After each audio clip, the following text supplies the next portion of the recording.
जिस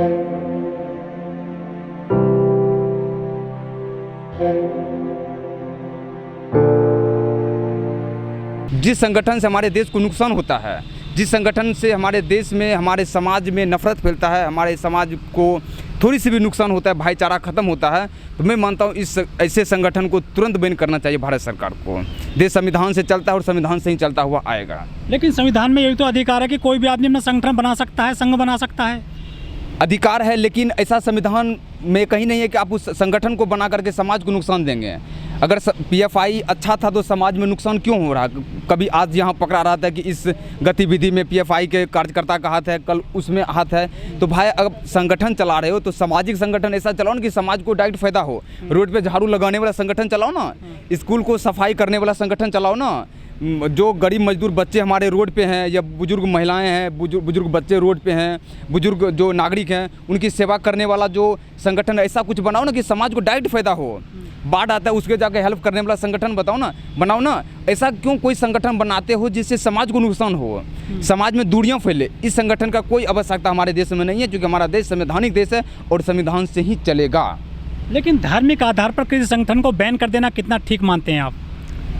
देखिए, अगर भारत सरकार ये डिसीजन ली है तो मैं इसकी प्रशंसा करता हूं और मैं साथ देता हूं। भारत सरकार का जो भी किया है सही किया है, सोच समझ के किया है। क्योंकि पिछले कुछ दिन से मैं जो देख रहा था, मैं न्यूज़ चैनल की बात नहीं करता हूं, क्योंकि न्यूज़ चैनल में ज़रूरी है कि हर बात सही ही हो, उसमें से 90% बात तो गलत ही होता है।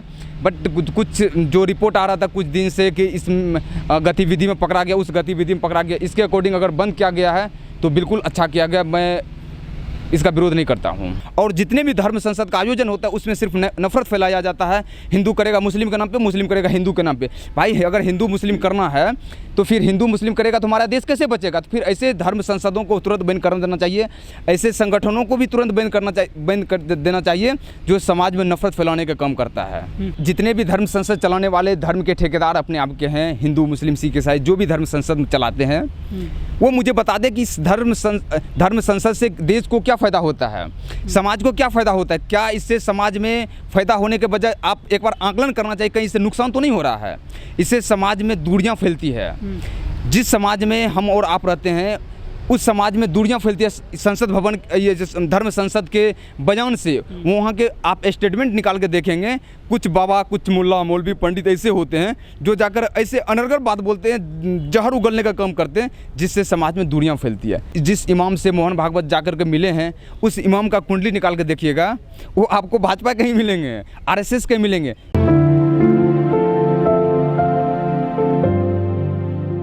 मैं इसकी सराहना करता हूं कि जो भी किया है सही किया है, क्योंकि मैं मानता हूं कि हमारा जो देश है संवैधानिक देश है। पूरी दुनिया की सबसे अच्छी संविधान और सबसे बड़ी संविधान हमारे देश में बना हुआ है, जिसे डॉक्टर भीमराव अंबेडकर साहब ने बनाया था।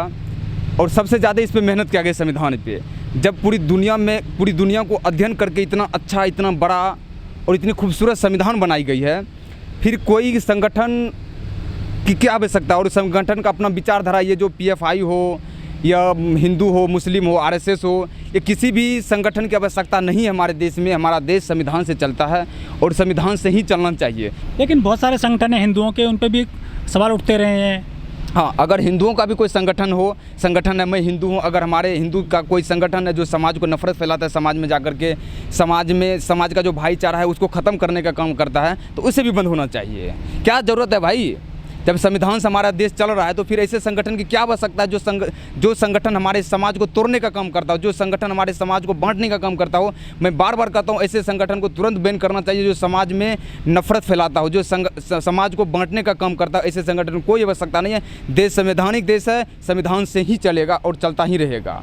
लेकिन बहुत सारे जो बाबा हैं, स्वयंभू बाबा हैं जो हिंदुओं के स्पेशली, वो तो ऐसी जो है बहुत ही जहरीली जुबान बोलते हैं। वो उन पर मुकदमे भी दर्ज हुए हैं, उनकी अरेस्टिंग भी हुई हैं, लेकिन उन पर इतना बैन नहीं हुआ जिस तरह से 5 साल के लिए बैन किया गया है पीएफआई को। मैं भी देखा हूँ पिछले कुछ महीनों में, वर्षों में, कि धर्म संसद का आयोजन होता है। उसमें जो धर्म संसद का आयोजन होता है उस धर्म के कुछ ठेकेदार लोग जो जहर उगलने का काम करते हैं समाज के लिए, वो जाकर के धर्म संसद में भाषण देते हैं। कोई ये कहेगा कि तलवार उठा लो, वो कहेगा तलवार। मैं किसी धर्म का नाम लेकर नहीं बोल रहा हूँ, लेकिन मैं देखा हूँ जो भी धर्म है, धर्म संसद का जो आयोजन होता है उसमें अमूमन ज़्यादातर नफरत की बात की जाती है, समाज को तोड़ने की बात की जाती है। संसद भवन बन गया है ना, संसद भवन है, हमारे देश से 543 सांसद चुन करके आते हैं, काबिलियत है, टैलेंट है। अगर इतना ही जनप्रतिनिधि जनता आपको सपोर्ट करता है, जनप्रतिनिधि बन करके जाओ ना यहाँ पे संसद भवन में जाओ, अपनी काबिलियत को साबित करके जनता की सेवा करो। धर्म संसद आयोजन करने की क्या आवश्यकता है? मैं सभी से अनुरोध करता हूँ, ऐसा कोई काम ना करे जिससे कि समाज को नफरत फैले, इससे समाज को दिक्कत होता है, समाज में दूरियां फैलती है। हमारा कोशिश होना चाहिए समाज को जोड़ने का काम करना चाहिए। हम ऐसा कोई काम करें जिससे समाज को फ़ायदा हो, समाज को एक और एक ले करके सबको साथ लेकर के चलने का काम करें। फिर ऐसा कोई काम क्यों करना जिससे समाज को नुकसान हो? ये देश मेरा है, ये समाज हमारा है, हमें चिंता करना चाहिए, किसी भी तरह से तोड़ना नहीं चाहिए। लेकिन जो धर्म संसद ये होती है, इनको तो सरकार का समर्थन रहता है बड़े पैमाने पर।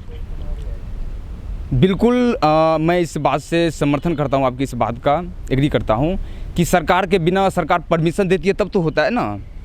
धर्म संसद जहाँ भी आयोजन किया जाता है वहाँ सबसे पहले वहाँ के पुलिस से सरकार के परमिशन होता है, उसके बाद आयोजन होता है। उसके अगले दिन 2 दिन के बाद वो वीडियो जब वायरल होता है, स्टेटमेंट वायरल होता है, वहाँ के भाषण वायरल होता है, फिर पता चलता है उसके ऊपर कार्रवाई होती है। तो आप ऐसे जो धर्म संसद का आयोजन करते हैं, जो नफरत फैलाने के, आपको पता है कि वो जो बाबा आज, जो मुल्ला मौलवी पंडित जो भी आज भाषण दिया है नफरत फैलाने का, पूरी संभावना को कल भी देगा।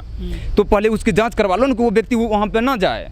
आप परमिशन देते हो, आपके परमिशन के बिना तो नहीं होता है ना। आप परमिशन देकर के, इसका मतलब आप परमिशन देते हो समाज में नफरत फैलाने के लिए। तो सरकार की भी उतनी ही गलती है कि यदि सरकार आदेश देती है, सरकार परमिशन देती है, तो सरकार की पूरी नज़र उस पर होनी चाहिए और पहले ही बोल देना चाहिए। जैसे कि आप संसद भवन में देखेंगे अमर्यादित शब्द है कि आप इन सारे शब्दों को, असंसदीय शब्द है कि इन असंसदीय शब्द का आप इस्तेमाल संसद में नहीं कर सकते हैं। तो कुछ ऐसा शब्द कर दे कि धर्म संसद का आयोजन के वक्त कि आप इस सभा में इस शब्द का इस्तेमाल नहीं कर सकते हैं, आपके इस शब्दों से समाज को नुकसान हो सकता है। तो पहले ही उसको दिशा निर्देश दे दिया जाए ना, ताकि समाज में नफरत न फैलाए। ये जो पीएफआई पे पूरी कार्रवाई चल रही है पिछले 1-1.5 हफ्ते से, एक तरफ इन पे कार्रवाई हो रही है जो पीएफआई जैसे संगठन है, दूसरी तरफ जो संघ के जो प्रमुख हैं मोहन भागवत जी, वो मौलानाओं से मिल रहे हैं, उनसे अच्छी मुलाकात भी कर रहे हैं। आखिर इनका मतलब क्या समझते हैं आप? देखो, होता क्या है ना कि मुंह में राम राम बगल में छुरी।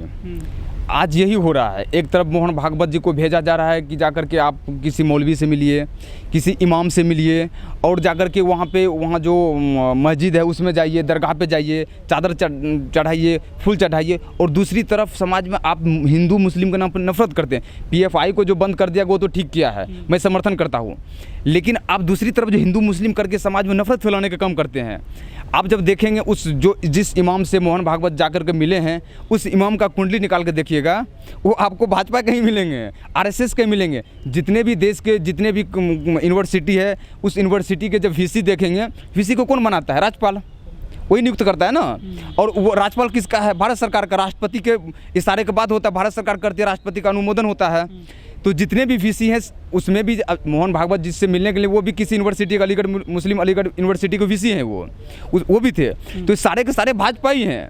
और अब सिर्फ इसकी मैं एग्जांपल देता हूँ, दूसरी एग्जांपल मैं और दे रहा हूँ। जो भी टीवी डिबेट होता है, शाम में जो मुर्गा लड़ाया जाता है, जितने भी गोदी मीडिया है, उसमें जो इमाम मुल्ला मौलवी जो आते हैं, वो सब भी देखेंगे, वो सब भाजपा के समर्थक है। वो सब पैसा लेकर के वहाँ आते हैं। मुस्लिम रेंटल मुल्ला बोला जाता है। हाँ, रेंटल मुल्ला, बिल्कुल सही कहा आपने। वो सारे पैसा लेकर के भाजपा जो पार्टी है और सरकार जो है, सरकार उसको पैसा देती है प्रति घंटा के हिसाब से कि आप जाकर के वहाँ आग उगलो। और हिंदू मुस्लिम किया जाता है, वो प्लांटेड है पूरी तरह से, वो मुस्लिम समाज के लिए नुकसानदायक वो व्यक्ति है। मेरा ये कहना है कि कुछ दिन पहले सुप्रीम कोर्ट का भी टिप्पणी आया था 2-4 दिन पहले कि वहाँ जो डिबेट होता है, डिबेट से समाज में नफरत फैलता है। इस पर आकलन करनी चाहिए, भारत सरकार को करनी चाहिए, और जितने भी टीवी के मालिक हैं सभी को समीक्षा करनी चाहिए, क्या हम गलत तो नहीं कर रहे हैं।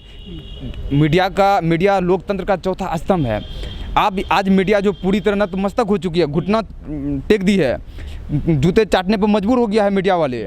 तो मीडिया के जो बंधु हैं, जो पढ़ लिख करके पत्रकारिता करके न्यूज में जाते हैं, मैं उन सब से पूछना चाहता हूँ, क्या आप अपने ज़मीन को बेच दिए हैं? प्लांटेड मुसलमान हैं जिनके घर गए हैं मोहन भागवत, या जिनके घर योगी जाते हैं, मोदी जाते हैं, या भाजपा के कोई भी नेता जाते हैं, वो सारे प्लांटेड होते हैं। यदि हालांकि इसकी मैं कहता हूं कि भाजपा के नेता को अगर मुस्लिम से इतना ही प्यार है तो किसी मुस्लिम के समाज में, किसी मोहल्ला में जाए ना, उनके घर में जाए जो कि काफ़ी गरीब समाज है भाई। मैं देखा हूँ काफ़ी गरीब है, दिल्ली के वहाँ पे जाए ना, जसोला साइड जाए ना, जसोला बिहार शाहीन बाग जाए ना, वहाँ जाकर के समाज में, मुस्लिम समाज से जाकर के बैठ के बात करे, एक एक घर जाए, उनसे फीडबैक ले। वो क्या कहते हैं, आप प्लांटेड मुस्लिम को, जिनको आप वीसी बना रखे हैं यूनिवर्सिटी में, उससे जाके मिलते हैं और वो न्यूज़ में आप छपा देते हैं। ये सब पूरी प्लान है, ठीक है ना। एक तरफ तो बदनाम कर रहे हो आप, दूसरी तरफ आप जाकर के उससे दोस्ती कर रहे हो 2-4 के लेकर के। और जिस मुस्लिम इमाम ने जाकर के बयान दिया कि वो राष्ट्रपिता है, मैं मानता हूँ कि भारत के जो राष्ट्रपिता हैं, असली राष्ट्रपिता हैं महात्मा गांधी जी, बापू हमारे, उनकी अपमान किया है। उन इमाम ने हमारे राष्ट्रपिता का अपमान किया है, मोहन भागवत को राष्ट्रपिता की संज्ञा दे करके। राष्ट्रपिता कैसे हो सकता है भाई? ये व्यक्ति क्या किया है देश के लिए, बताए ना। क्या बेरोजगारी के लिए जाकर के कभी धरना दिया है? क्या महंगाई के लिए जाकर के सरकार से कभी सवाल किया है कि महंगाई बढ़ गई है, डॉलर हर दिन गिर रहा है, क्या इसके लिए सरकार से सवाल किया है? कभी नहीं किया है। मोहन भागवत को क्यों आपने दिया है? महात्मा गांधी जी अनशन किए थे, सरकार से लड़े थे, भूखे प्यासे रह करके जनता को अधिकार दिलाए, आज़ादी दिलाए। उनके राष्ट्रपिता जैसे उपाधि को आप अपमान कर रहे हैं, मोहन भागवत जैसे व्यक्ति को राष्ट्रपिता कह करके। इन इमामों का मैं बहिष्कार करता हूं और मैं इनकी भर्त्सना करता हूं कि राष्ट्रपिता का अपमान है हमारे बापू का। मोहन भागवत राष्ट्रपिता का लायक है ही नहीं कि उनको राष्ट्रपिता बोला जा सकता। भाई किस एंगल से आप राष्ट्रपिता बोल रहे हो बताओ ना। तो फिर आज आप हिंदू के जो सबसे बड़े हैं, RSS के जो मोहन भागवत को आप राष्ट्रपिता बोल रहे हो, कल कोई हिंदू व्यक्ति आकर के किसी मुस्लिम के संगठन को, जो सबसे बड़े इमाम है, उसको राष्ट्रपिता बोल दिया जाए। कहीं यही बचा है हमारे देश में? हमें चिंतन करना चाहिए इस पे।